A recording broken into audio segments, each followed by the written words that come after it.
극우파들이 지금요 중국인들 들어와서 이게 투표권 이런 문제 있잖아요. 네. 이 주는 거 이거 이 가장 강력하게 비판하고 또 외국인 영주자들 우리나라에서 저 부동산 사고 이거 가장 강력하게 브레이크 걸었던 사람이 바로 한동훈 전 대표. 맞습니다. 근데 외국인 그 저 투표권 있지 않습니까? 영주권자. 네. 이거 발의한 사람이 누군지 아십니까?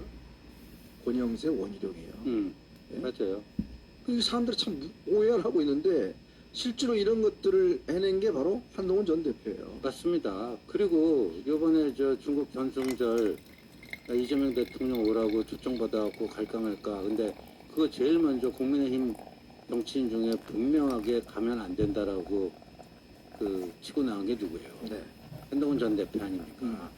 과거 기록 봤더니 박근혜 정권 때 말이죠. 박근혜 대통령 갔잖아요. 그렇죠. 그때 박영우 의원이 가야 된다고 그랬어요. 아, 그 시진핑 초청에 응해서 박근혜 대통령이 중국 전승절 기념식에 참석해야 된다고 했던 거예요. 그럼 나경원이야말로 친중파 아닙니까? 네. 이 구구들이 그래요.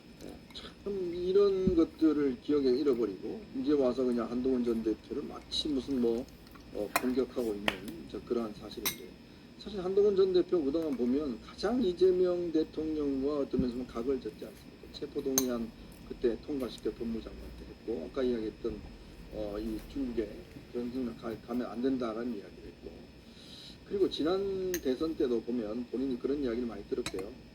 아 부정선거 그거 저기 저 대통령 되고 나면 적기에 조사하겠다 그런 이야기 한마디만 해주면 그쪽 동의 얻지 않겠느냐.